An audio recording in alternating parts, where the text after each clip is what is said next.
Shalom, Bapak Ibu semua bersuka cita malam hari ini. Siapa yang percaya Tuhan kita luar biasa, sungguh sangat mengasihi kita semua. Lambaikan tangan kita beri tepuk tangan yang terbaik buat Tuhan Yesus. Bapak Ibu Saudara, hari ini adalah doa malam ya, yang terakhir sebelum minggu depan kita PA ya. PA kita sudah siapkan workshop ya, yaitu buku untuk kita sama-sama belajar dasar kebenaran Kristen tentang keselamatan, tentang juga Roh Kudus ya, tentang gereja, dan kita sama-sama mau bertumbuh ya Bapak Ibu Saudara. Lalu minggu depan jangan lupa bawa bolpen, itu aja pesannya. Dukung doa, boleh segera. Ini kemarin minggu lalu komputernya trouble ya, terbakar Bapak Ibu. Jadi kita makanya tadi pas pujian kan sederhana ya. Doakan besok minggu ya, besok Sabtu boleh baik, Minggu boleh berjalan baik, Jumat kita sudah bisa pakai maksimal untuk PA. Puji Tuhan. Hari ini sebelum kita masuk perjamuan suci, kita doakan pelayanan kita 1 bulan. Saya berharap semua hamba Tuhan hadir ya. Pertanyaannya hari ini, temanya hari ini adalah mengapa mundur? Bapak Saudara, banyak orang itu bisa mundur dalam pelayanan. Bahkan sekelas Petrus, Simon Petrus yang notabene murid yang dipercaya, bahkan seperti ketua, itu bisa mundur. Gak main-main Bapak Ibu Saudara, semua orang bisa mundur. Karena itu ayo tetapkan hati kita, ayo tetap maju dan semakin maju.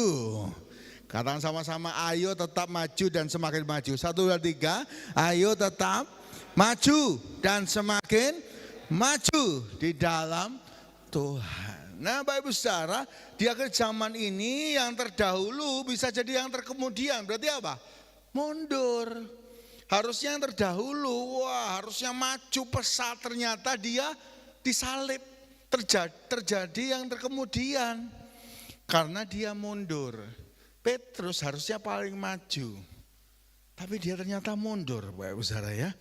Ada kemunduran yang terjadi ya, ayo kita hindari. Di akhir zaman ini kita mau maju, semakin maju. Kita buka sama-sama Yohanes 21 Bapak Ibu, dasar firman Tuhan hari ini. Mari baca bergantian ya.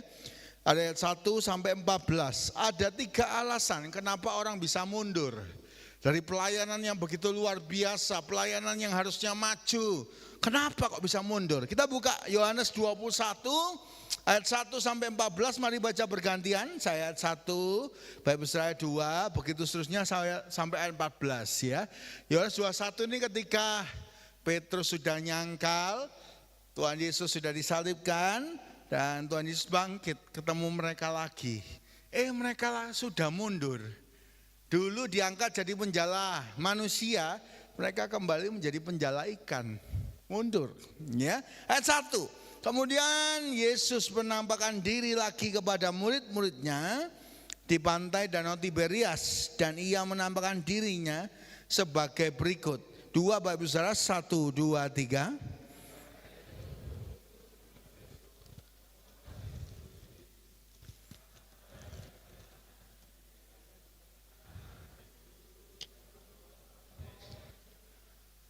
Dimension pertama, disebut pertama Simon Petrus ya.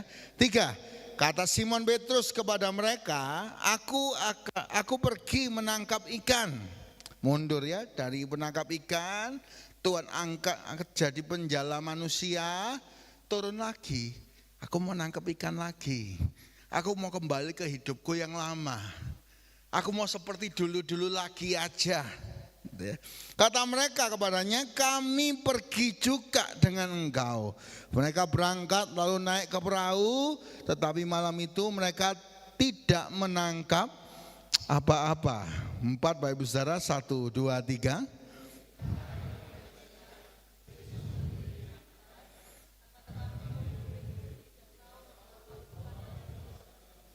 Enggak tahu, mereka enggak tahu, enggak kenal ya.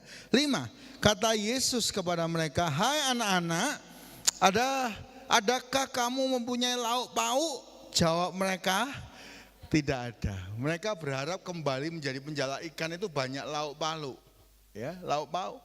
Tuhan tanya, ada lauk pauk gitu ya. Konteksnya Tuhan itu masuk sesuai konteksnya. 6, Ya, maka kata Tuhan Yesus kepada mereka, tebalkanlah jalamu di sebelah kanan perahu, maka akan kamu peroleh. Lalu mereka menebarkannya dan mereka tidak dapat menariknya lagi karena banyaknya ikan. 7 Bapak Ibu Saudara, 1, 2, 3.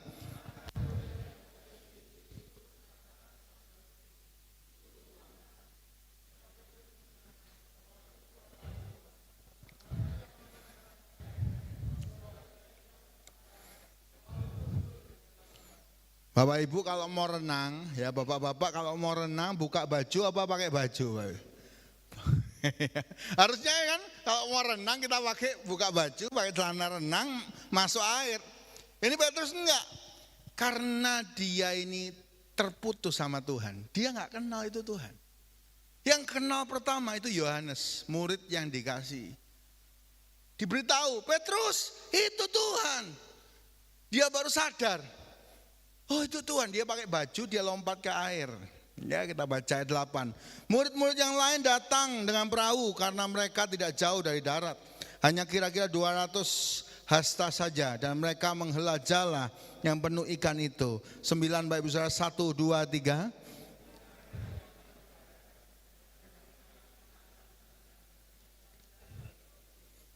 Sepuluh, kata Yesus kepada mereka, bawalah beberapa ikan yang kamu tangkap itu. 11 Bapak Ibu Saudara, 1, 2, 3.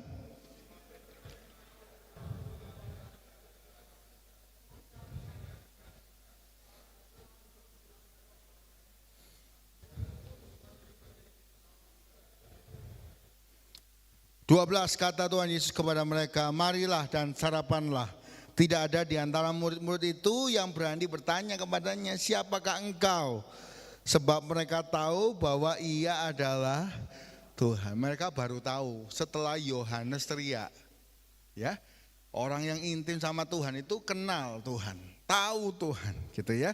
13, Yesus maju ke depan mengambil roti dan memberikannya kepada mereka. Demikian juga ikan itu. 14 sama-sama, 1, 2, 3. Itulah ketiga kalinya Yesus menampakkan diri kepada murid-muridnya sesudah ia bangkit dari antara orang mati. Amin.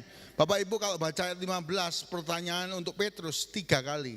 Apakah engkau mengasihi aku? Bapak Ibu Saudara, kenapa ada saatnya orang itu harus mengambil keputusan maju apa mundur?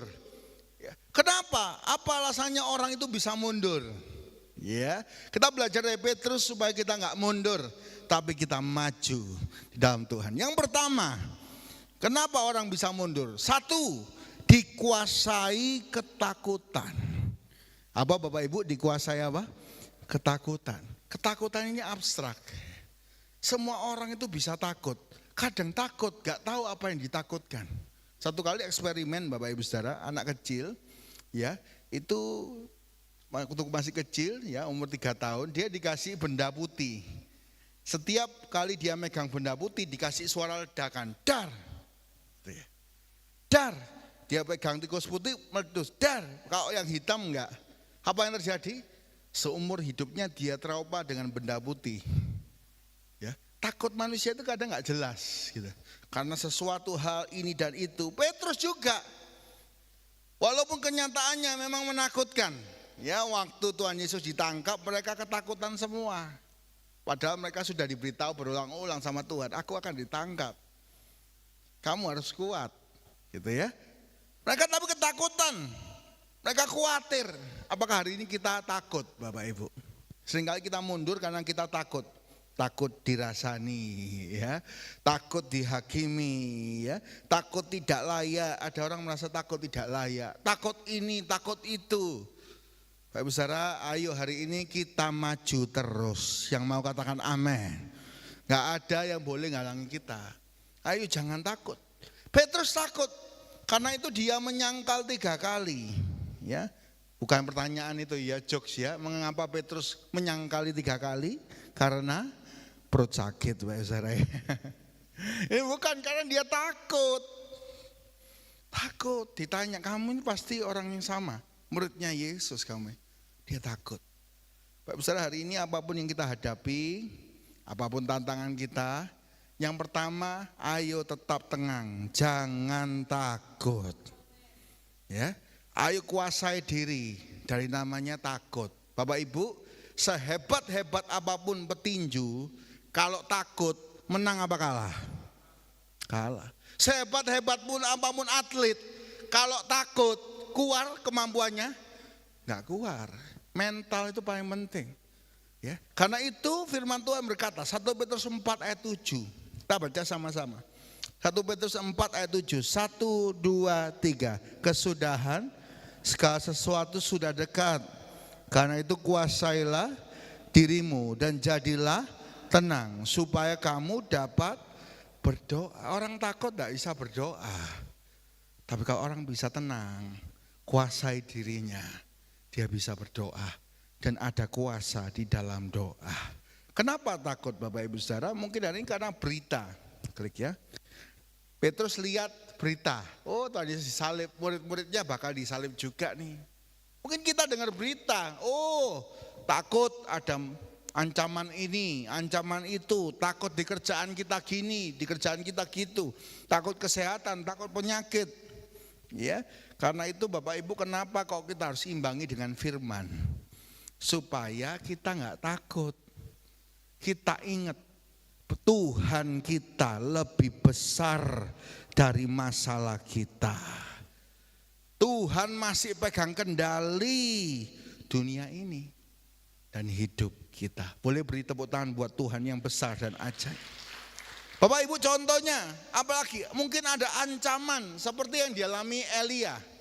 Ya, dia diancam sama Isabel ya, makanya Bapak Ibu ya kalau kita doa semua wanita bijaksana di rumah tangga kita ya. Enggak seperti Isabel ini. Jangan sampai ada yang mau baptis minta nama siapa? Isabel. Jangan ya. Ada yang mau minta nama Goliat, wah jangan. Herodes, Firaun sudah jangan. Itu ada di Alkitab loh Pak. Iya, tapi itu enggak baik gitu ya. Nama yang baik-baik ya. Ada orang namanya si Isabel ini ngancam si Elisa. Si Elia sampai mati kamu tak kejar. Apa yang terjadi sama Elia? Dia barusan jadi pahlawan. Dia barusan menang kontes hamba Tuhan. 1 lawan 450 dia menang. Tapi melawan satu perempuan dengan sebuah ancaman. Dia takut. Dia minta apa? Tuhan ambil nyawaku. Coba Bapak Ibu, bisa takut lalu minta mati. Coba. Ada dalam fase hidup kita, walaupun kita sudah bertahun-tahun jadi hamba Tuhan, kita bisa takut. Kalau takut ingat, ayo tenang, kuasai diri. Kita masih punya Tuhan yang besar. Elia dibangunkan malaikat, ayo Elia makan, tidur, ya, jalan, lagi makan, tidur, kuat fisiknya ketemu Tuhan. Bapak Ibu, apakah Elia dibunuh Isabel? Apakah Elia dibunuh Isabel? Enggak. Setelah ketemu Tuhan, Elia kuat lagi. Elia melayani lagi. Ayo hari ini kalau kita takut, kita lihat Tuhan. Tuhanku lebih besar dari masalahku. Tuhanku lebih besar dari tantanganku. Dan kalau kita terus maju, kita menang bersama Tuhan. Beri tepuk tangan yang terbaik buat Tuhan Yesus. Bapak Ibu, kemampuannya iblis itu memanipulasi pikiran. Ya ini boleh catat ya. Iblis itu sukanya manipulasi ketakutan. Contoh, ya Bapak Ibu, ketika Daud lawan Goliat, apa yang dilakukan Goliat pertama? Dia teriak-teriak. Hai orang Israel, ayo lawan aku. Dia teror, mana rajamu? Dia teror pakai omongan, cyber. Ya, ayo satu lawan aku. Begitu Daud keluar, tidak termakan sama terornya Goliat. Seketika Goliat itu mati.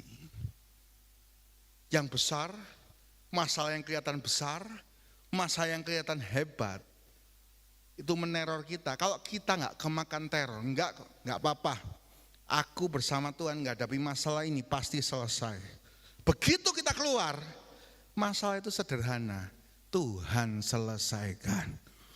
Oh, beri tepuk tangan terbaik buat Tuhan Yesus ya. Ini tangkap dalam hati Bapak Ibu Saudara. Kalau Bapak Ibu begitu takut, lihat Tuhan. Kalau aku sama Tuhan hadapi masalah ini, seperti Daud bersama nama Tuhan, bersama Tuhan, mewakili Tuhan, lawan Goliat yang katanya dulu pengalaman perang, yang dari kecil latihan perang, lawan Daud kalah. Loh, coba lihat ini. Ya. Iblis itu paling pinter buat kita takut. Ayo kamu ya, dosamu dulu lo gini, kamu lo pembohong, pembunuh ya, pezina, pemabuk, penjudi, mosok kamu nih mau pelayanan. Itu senjatanya iblis. Ingat Bapak Ibu Saudara, iblis itu manggil kita pakai dosa kita. Hei pembohong, itu ya, penjudi, pezina. Tapi Tuhan memanggil kita dengan nama kita. Kenapa? Kalau kita minta ampun, Tuhan ngampuni. Kalau kita bertobat, kita jalan bersama Tuhan. Karena itu iblis suka manipulasi pikiran. Jangan takut. Katakan sama-sama jangan takut. Tepuk kanan kiri katakan jangan takut. Ya, kita beri tepuk tangan buat Tuhan Yesus ya. Jangan takut. Kalau bersama Tuhan kita benar, sudah bertobat, jangan takut. Satu kali Agustinus, bapak gereja, dia lewat satu daerah. Ketika dia lewat satu daerah, dia ketemu perempuan yang dulu waktu dia belum baik hidupnya, itu dia sama perempuan itu. Lalu perempuan itu mendatangi Agustinus dan berkata, "Hei Agustinus, masa kamu gak ingat aku? Dan masa indah kita." Waduh, Pak Saudara, ini ngomong di depan publik. Lalu Agustinus ngomong apa? "Oh, aku bukan Agustinus yang dulu sudah mati. Ini Agustinus yang baru." Pak Saudara, mungkin ada dosa-dosa yang menghantui kita di masa lalu. Ya. Di sini Petrus juga dipulihkan Tuhan dari rasa takutnya, dari rasa menyesalnya, ya, supaya dia maju melayani dan dipakai dahsyat. Ya, karena itu ayo jangan takut.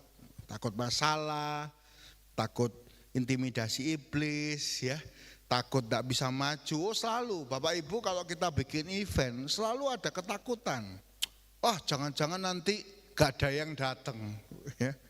Oh, jangan-jangan nanti makanannya kurang. Ah, jangan-jangan nanti gini dan gitu. Oh, persiapan itu perlu. Tapi kita gak perlu takut. Kalau bersama Tuhan, semuanya pasti dahsyat. Karena itu jalan sama Tuhan, Bapak Ibu, ini penting. Ya, begitu Petrus jalan mengikuti Tuhan dari jauh, dia takut. Ya, dia mulai dari jauh mengikuti Tuhan, dia takut. Ya, karena itu, ayo jangan takut. Apa yang buat bisa orang mundur? Yang pertama dikuasai ketakutan. Yang kedua kita belajar dari Petrus, kenapa orang bisa mundur?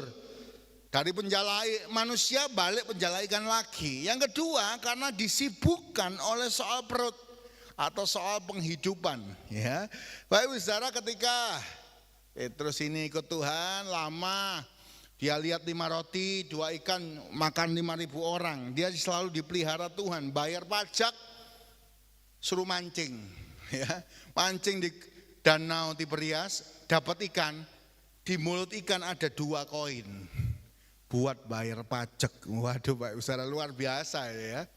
Dia selalu dipelihara, sampai satu titik dia diminta untuk ikut Tuhan, tapi Tuhannya nggak ada. Seperti yang dikatakannya, mati dan bangkit. Apa yang dilakukan Petrus? Dia mikir, aku ini hidup, mau hidup pakai apa? Dia kembali menjadi penjala ikan. Kenapa orang bisa mundur? Karena sibuk dengan soal kehidupan. Ya. Pertanyaannya, apakah Petrus ketika kembali menjala ikan, dia jadi kaya raya? Amin, Bapak Ibu. Tolong saya dijawab. Apakah Petrus ketika dia fokus kembali menjala ikan, apakah perahunya penuh ikan? Enggak, kosong. Loh, Bapak Ibu, saya baca ini saya renungkan ya. Kosong. Perahunya itu loh kosong. Semalaman dia kerja, nol. Tapi begitu dia ketemu Tuhan, perahunya kembali penuh. Bapak Ibu, ayo utamakan Tuhan lebih daripada pekerjaan kita. Ayo utamakan Tuhan lebih daripada kebutuhan kita. Matius 6:33. Carilah dahulu kerajaan Allah dan kebenarannya, maka semuanya ditambahkan kepadamu. Bapak Ibu, ini loh, Petrus sudah nyoba. Aku tak kembali ke hidupku yang lama, gak perlu Tuhan-Tuhanan. Aku ini punya skill namanya nelayan. Aku ini dari keturunan nelayan berapa? Kalau Paulus doktor teologi. Kalau Petrus nelayan. Dia dari orang tuanya, dia nelayan. Dia punya perahu, dia punya semua perlengkapan. Tak begitu tanpa Tuhan, nol. Bapak Saudara, kalau kita kerja tanpa Tuhan, kita ninggalkan semua pelayanan, kita ninggalkan semua gereja karena kita mau kerja, ujungnya itu hasilnya nol. Karena itu kita harus kerja, iya, tapi nomor satukan Tuhan. Kalau nggak cocok sama Tuhan jangan diterusin. Ya, Petrus ini sudah diangkat jadi penjala manusia, dia nggak cocok sama Tuhan, dia balik penjala ikan lagi. Ngajak teman-temannya, ya, dia aku mau nangkap ikan, teman-temannya semua ikut. Lupa kalau dia ini hamba Tuhan, lupa kalau dia ini pemimpin, lupa dia. Jadi ramai-ramai itu dari penjala manusia, jadi penjala ikan semua. Kembali ke hidup yang lama, hasilnya nol. Bapak besar ini saya baca ini saya bingung ya. Ternyata kunci diberkati Tuhan itu nomor satukan Tuhan. Ayo jangan mundur lagi. Ayo jangan disibukkan. Ingat Bapak Ibu ketika orang Israel mau ibadah, dihalangi Firaun. Apa yang dilakukan Firaun? Kerjaannya ditambah berat. Ya, kerjaannya ditambah berat supaya lupa ibadah. Hari ini kalau kita lupa ibadah karena kita kerja, ayo bertobat. Kita lupa pelayanan karena kita kerja, hati-hati nanti perahu kita itu kosong. Ya. Nanti apa yang itu kelihatannya banyak hasilnya, tapi tiba-tiba habis. Ya kenapa? Karena nggak ada Tuhan di situ. Yang membuat hidup kita ini penuh, utuh, itu Tuhan ada dalam hidup kita. Yang membuat kita damai, sejahtera, keluarga bisa bahagia. Kenapa? Karena ada Tuhan dalam hidup kita. Pastikan Tuhan menjadi nomor satu dalam hidup kita. Ya, jadi saya nggak ngajari, gak usah kerja-kerjaan Pak. Ya, bukan. Pastikan Tuhan itu nomor satu dalam hidup kita. Melayani Tuhan itu bagian penting dalam hidup kita. Merenungkan firman itu bagian penting dalam hidup kita. Kalau enggak seperti Petrus, kosong. Ya, kosong hidupnya. Yeremia 17 ayat 10 sampai 11 dikatakan di sana. Bapak Ibu saya bacakan ya, karena ini slide-nya saya buat satu slide walaupun 2 ayat. Saya bacakan ya. Aku Tuhan yang menyelidiki hati, yang menguji batin dan memberi balasan kepada setiap orang setimpal dengan tingkah langkahnya, setimpal dengan hasil perbuatannya. Seperti ayam hutan yang mengerami yang tidak ditelurkannya, demikianlah orang yang menggaruk kekayaan secara tidak halal. Pada pertengahan usianya ia akan kehilangan semuanya, dan pada kesudahan usianya ia terkenal sebagai orang bebal. Bapak Ibu, kalau kita nggak nomor satukan Tuhan, kita yang penting cuan. Wah, yang penting cuan lah. Mau ini ngelanggar firman Tuhan, mau ngelanggar panggilan Tuhan, terserahlah. Yang penting cuan. Ini ya ayat firman Tuhan. Seperti ayam hutan ngerami yang bukan telurnya. Di pertengahan umurnya habis semua. Tuhan akan buat nol lagi. Ya. Dimulai dari nol ya Pak. Ya, gitu ya. Kembalikan nol itu SPBU gak apa-apa Pak Saudara. Tapi bayangkan ini kita sudah berjuang bertahun-tahun, kembalikan nol. Kenapa?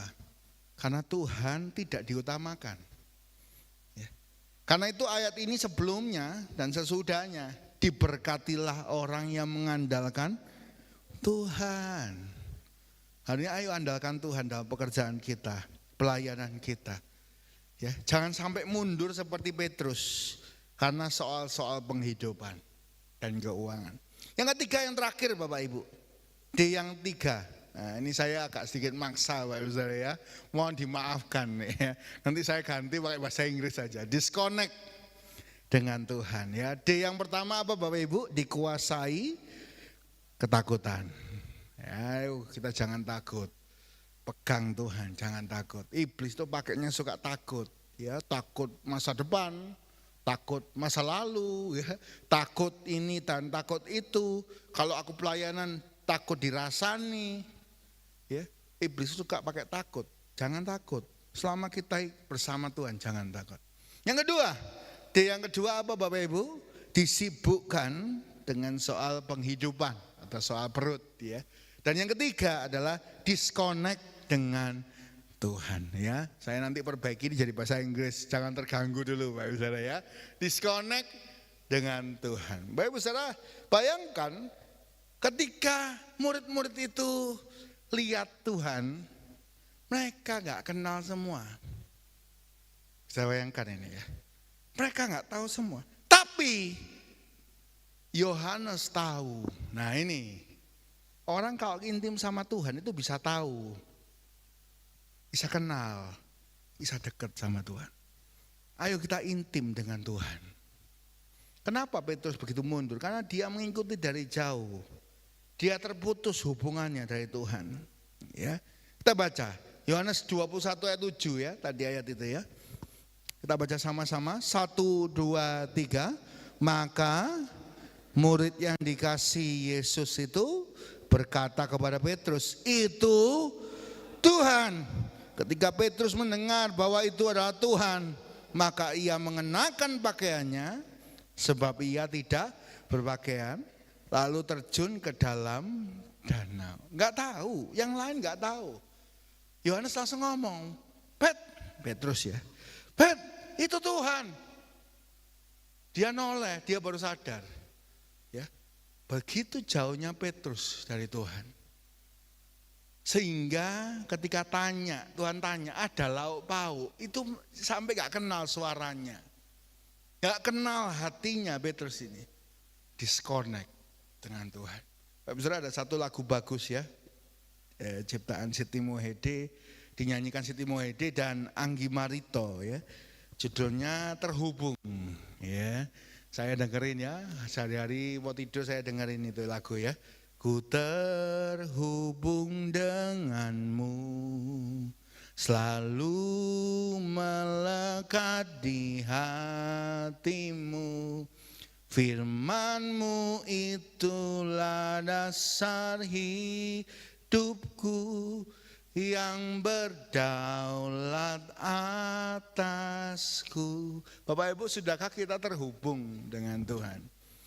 Atau kita disconnect? Sudah jarang bersekutu dengan Tuhan. Iya ke gereja sih, tapi kita lupa untuk terhubung. Kita lupa untuk merasakan hadirat Tuhan. Kita lupa secara pribadi nih loh terhubung dengan Tuhan. Bapak Ibu jangan lupa, kita ini ibaratnya ranting dengan pokok anggur. Bapak Ibu kalau ada ranting yang putus dari pokok anggur, maka ranting itu pasti mati. Ranting itu pasti kering. Ya, hidup kita sama.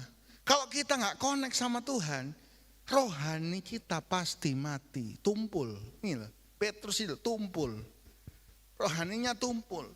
Walaupun dia kelihatan yang memimpin, walaupun dia kelihatan yang paling tinggi, rohaninya tumpul. Dia gak kenal sama Tuhan.